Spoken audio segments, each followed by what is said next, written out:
اللہم فقہنا فی الدین.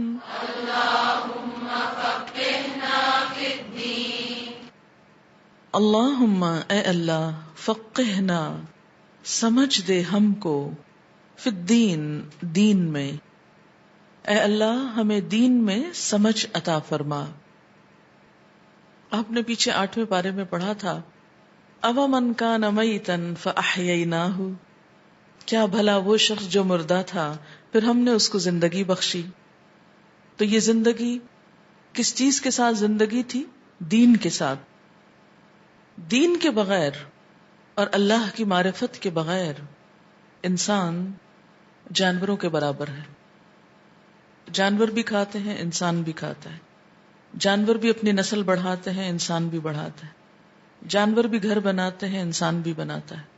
اور جانور اپنی عقل کے مطابق اپنے خالق کو پہچانتے ہیں.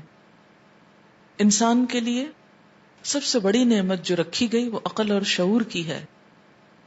جیسا کہ ایک روایت میں بھی آتا ہے، ایک حدیث کا مفہوم کچھ اس طرح ہے کہ اس پوری کائنات کے اندر اللہ تعالیٰ نے سب سے زیادہ خوبصورت چیز، سب سے بہترین چیز جو تخلیق کی وہ عقل ہے، جو انسان کو بخشی گئی.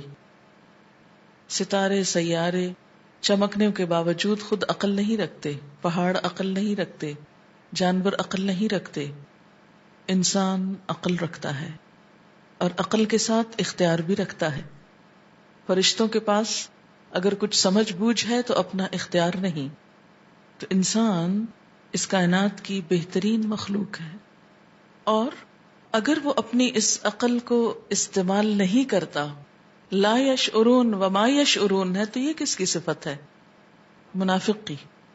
منافق خواہشات کا بندہ ہوتا ہے، مفاد کا انسان ہوتا ہے. منافق اور مؤمن میں فرق ہی یہی ہے کہ مومن اللہ کا بندہ ہوتا ہے، وہ اپنی عقل کو اللہ کی مرضی کے مطابق استعمال کرتا ہے، جبکہ منافق اپنی زندگی اپنی خواہشات کے مطابق بسر کرتا ہے. مومن اللہ کی مرضی کے مطابق، منافق اپنی مرضی کے مطابق. وہ صرف فائدوں کی خاطر جیتا ہے، قربانی کی سطح پہ نہیں. تو جو شخص اپنی اس عقل کو استعمال کر کے کائنات کی نشانیوں کے ذریعے اپنے رب کو پائے، پھر اس کے لیے دین کی رہنمائی ضروری ہے، دین کی سمجھ بوجھ ضروری ہے. صرف رب کی پہچان ہی کافی نہیں، پھر رب کی مرضی کے مطابق بھی جینا ضروری ہے. یہ تو بہت لوگ کہتے تھے کہ اللہ نے سب کچھ پیدا کیا، اور آج بھی کہتے ہیں، لیکن اس کے باوجود وہ اللہ کی مرضی کے مطابق نہیں جیتے اور جینا نہیں چاہتے، زندگی بسر نہیں کرنا چاہتے. تو صرف اتنا کافی نہیں کہ ہم یہ اقرار کر لیں کہ ہاں سب کچھ اس نے بنایا اور وہ سب سے بڑا ہے اور ہم اس سے محبت کرتے ہیں. محبت کا تقاضا کیا ہے؟ عمل. تو اس لیے جو شخص عمل کرنا چاہتا ہے اس کو علم ضروری ہے، اور خالی علم بھی گدھے کا بوجھ ہے. جیسے بنی اسرائیل کے بارے میں کہا گیا کہ مثل الذین حملوا التوراۃ ثم لم يحملوها کمثل الحمار يحمل اسفارا، کہ وہ لوگ جنہیں تورات اٹھوائی گئی پھر انہوں نے اس کو اٹھایا نہیں، یعنی اس کو سمجھا نہیں، اس میں سمجھ بوجھ نہیں پیدا کی، شعور استعمال نہیں کیا. ان کی مثال کیسے ہے؟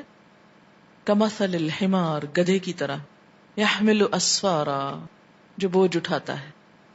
گدھے پہ کتابیں لدی ہوں، ایسے ہی ان لوگوں پر کتابیں لدی ہوئی ہیں جو سمجھ بوجھ کے بغیر صرف جانتے ہوں. تو علم جاننے کا نام ہے، اور تفقہ اگلا درجہ ہے، شعور کی سطح پر جاننے کا نام، روح کے ساتھ، صرف کسی چیز کا خول نہیں، اس کا اندر بھی.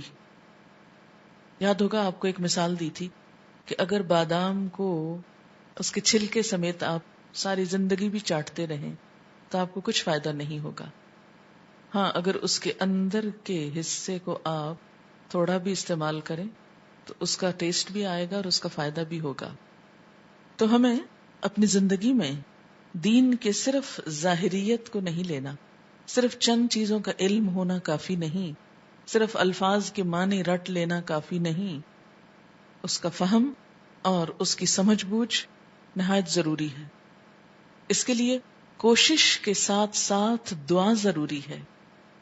دعا کے بغیر، اللہ سے تعلق کے بغیر اللہ کا دین سمجھا نہیں جا سکتا۔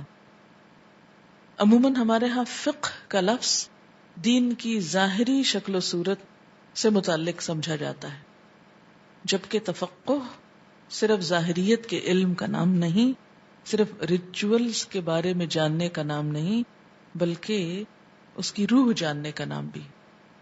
تو اس شعور کے ساتھ اس دعا کو پڑھیں کہ اللہ تعالیٰ صرف علم نہیں، علم تو ہو لیکن اس کے ساتھ سمجھ بھی ہو، شعور کی سطح پر۔ اب دیکھیں کہ ناسمجھ انسان ویسے بھی ناپسندیدہ ہوتا ہے، اور اگر علم کے ساتھ ناسمجھ ہو، کوئی شخص علم رکھتے ہوئے ناسمجھ ہو تو وہ زیادہ خطرناک ہوتا ہے، یعنی جانتے ہوئے بھی ناسمجھی، یہ چیز دین کو نقصان دیتی، لوگوں کو دین سے دور کر دیتی۔ اس لیے یہ دعا بہت اہم ہے۔ اللہم فقہنا فی الدین